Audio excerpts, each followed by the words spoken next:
let's just go into crypto. We might as well. Let's do it. I was having a hard time understanding the asset class, and I'm not, I know that there's some people that just jump into stuff and say, hey, let's just try it, and some people do well that way because they just hit, they get a lot of at bats and they do well. That's fine. But I'm kind of like, I really like to understand something deep and then get into it. Like Yep. I'm really into this, and it's fun as heck, right? And you love it, and you love learning more and sharing. So I love doing that, like diving into it. And so I was like, I just can't get into it until I understand it. And it was a tough asset to kind of understand. And then when you came out and we're talking about Polkadot and Kusama, it was like the light bulb went off. Not that I understood what you were talking about, but I was like, I think this is blockchain. I don't understand. They're all not the same, but I don't understand how they're different, but I know they're not the same, and it's driving me nuts. And then you came out and Yep. said, well, they're not the same. I was like, okay, good. So now at least I got that right. And it's really blockchain. And then you go to some of these classes, and I was just at a conference last week. It was, I'm not going to name it because I don't want to talk bad about anybody, but the presentation was wrong. It was so off. It Well, was like the they're th all the same. All these altcoins and stuff, they're all scams and all this kind of stuff. I'm sitting there going, this is the guy teaching? Like nobody here's knows what's going on. and here's the thing. There's a lot of people who started looking into crypto even, let's say, a year ago. And I was one of these people. I have this like viral video of my brother, who's the senior or Yeah. head technical lead. And I was like, I don't get this alternative currency. And I don't own any Bitcoin. I don't own any Ethereum. And I'm not one of those people who thinks it's going to always blow up and just keeps going up, especially Ethereum. I just don't think it's going to, I think it could. I wouldn't hedge all my bets on that, because all that they're trying to do is kind of create an alternative currency, which I don't know. I don't know how the government, at any point, the government, if they wanted to really crack down, they could. They're obviously not feeling Yeah. threatened by it. They want to make profit. But I think what ends up happening is people start looking into it from that and they go, this kind of sucks. I'm out. Like, that's too Yeah. risky. This is, smoke and mirrors. And a lot And of it's then, because they don't understand the value, so they don't have no staying power. They just can't do it, right? well, what is the value? I mean, I get it. Like, it's inflationary, and trust, no one hates Maybe. libertarian government spending and running the dollar into the ground. But I hate that. And I understand why Bitcoin and Ethereum take off. But what I love about Polkadot and Kasama is I look at it as a deregulated stock market where I can come in. There's not one person, one company coming into there that is a coin trying to be an alternative currency. Like, Hmm. that is too simple of a task. Like, these are people saying we are going to use blockchain to achieve this goal. And it's all these different goals that they have. Yep. And I don't even have to risk my money. If they go bankrupt, all that I lose is a little bit of interest that I would have got in, like, almost like getting paid dividends in stocks. I'm just giving up the dividends I would have gotten, but I still keep my original investment. Yep. And so to me, all these things started clicking, and I started thinking about how to poke holes in it, and I could not. And so I was like, Gavin Wood, the Yeah. creator, you know what you're doing, because I thought I could game this somehow, and I couldn't. So what Yep. did I do? I started investing myself, and became completely and utterly, I spent 3 hours a day, 4 hours a day on this, and it's a hard. It's like learning a second language is the best way to Yeah, and you describe keep going, and it's like it starts making more sense as you're going, and you're like, it's like watching a great series on Netflix. Like you're like, okay, I'm only gonna watch this when I'm done, and then you have a cliffhanger. You're like, I gotta watch the next one, it. Yep. right? You just Someone keep uses a going. term or a word that I haven't heard of before, and I'm like, wait a minute, like really understanding what web 1.0, web 2.0, web 3.0, like, you keep Yep. hearing that there's like web 3, and you're like, well, what does that mean? And so I started diving down that rabbit hole of just understanding Terms are what the, so they matter in this and I think in this sort of it's in infancy still for sure. It's maturing obviously very quickly, rapidly, really rapidly, but there's a lot of terms being used that mean different things to different people, and I think that's part of the problem. And people say, "Are you into cryptocurrency?" I'm like, "Well, I only consider certain coins currency. So what do you mean by that?" Right? Like yep, everyone's a little different. It's really blockchain, smart my understanding. Blockchain technology and the rush to use blockchain for different applications. yep. That's an entrepreneur's wet dream, right? Um, oh, we might have, I might gotta edit that out, but So, it's It's an entrepreneur's dream to have a powerful technology that can solve new problems. And they're going to do it in different ways. That's logical to me because that's what would happen naturally if I saw that, right?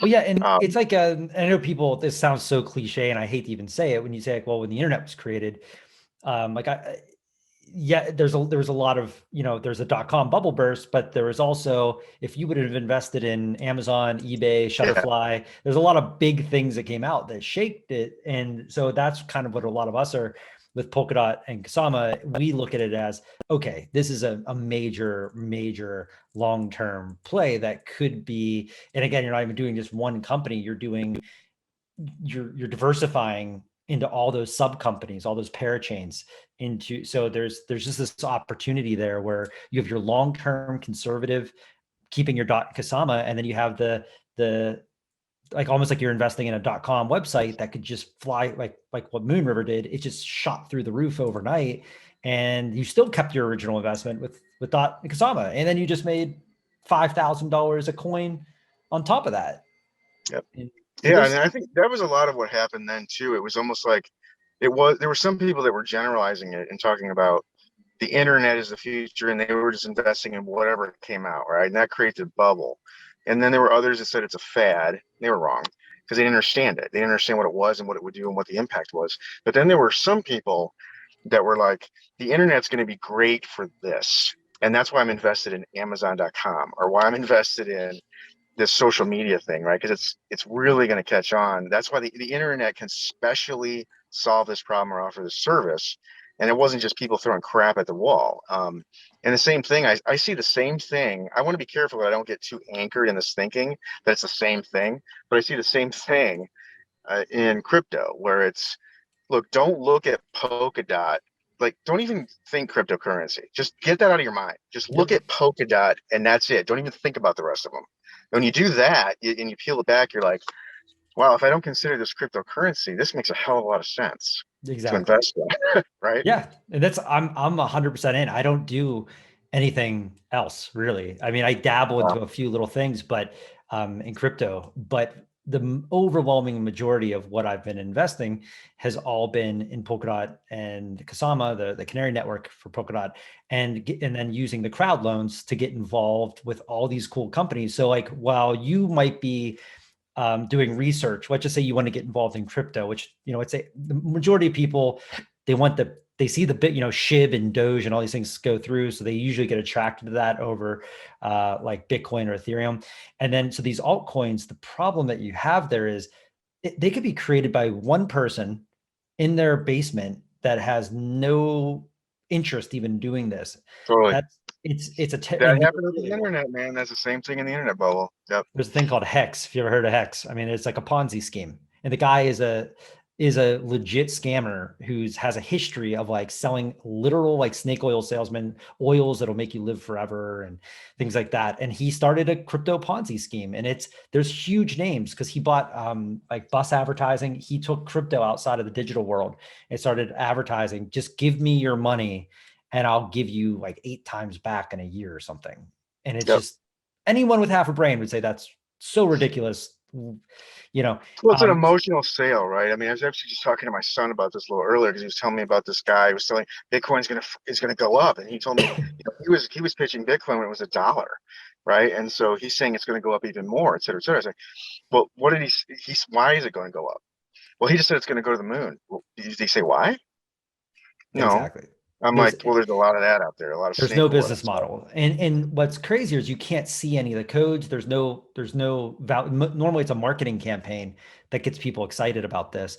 And then, so what I like about Polkadot too is, so first they give hundreds and hundreds of millions of dollars out to developers to develop these parachains. And if you hit these certain, what they call milestones, so yeah, they just approved like another $770 million they're handing out for free to grants to people to develop on their network. They're now the Yeah. second most active developer network out under Ethereum, and they just launched last Thursday. So it hasn't been a Uh, week, and they have the second largest development network because they've been paying hundreds of millions of dollars to people to do it. And what's really cool is they set up this thing called milestones, where if you hit these milestones with your company, you can get money and you get accredited. So instead of like a shitty altcoin, like a Dogecoin, which could literally be like nothing and just a joke, you can go in and log on to the site and be like, oh, wow, they made it to the 5th milestone. That's pretty Yeah, impressive. Like they yeah, probably have a team of at least 20 developers working to do all this. Like there's so much checks and balances for them to get even to the point of getting to an auction. You were so much more vetted than, a meme coin.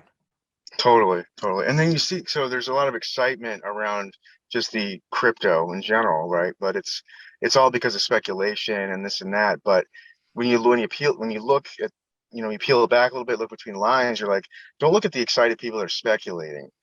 Look at the people that are investing time and money, and they're grabbing this. They're going to the parachain stuff. They're looking at it as oceanfront property on a new planet, and nobody else knows about it. And Yep. that's how they're acting. Polkadot goes down, and they go, "Who cares? Doesn't matter. This thing's huge, right?" Yep. That excitement is what you want to look for. That's what I was looking for. Well, you're getting Not in like literally, I mean, some of these companies like Akala, I mean, I haven't even checked what they're at right now, but the other day I saw they had like 650 million raised in a few days, like I know, staked and bought. amazing. Well, I And was like, I'm that was like, just proof. That was proof that it's there. The value's there. I mean, yeah. that's proof. Yeah. And they've already raised VC rounds before that. They even before they get to auctions, they had to raise all these VCs. So there's all these things that have been vetted, and and most of these, like if you look at the auctions, like you can look. It's called parachains.info. Mhm. It'll show you how many VCs have invested into each one of these companies. And I'm looking right now, like you don't have. I mean, there's some that are up to 30 different Do you, VCs.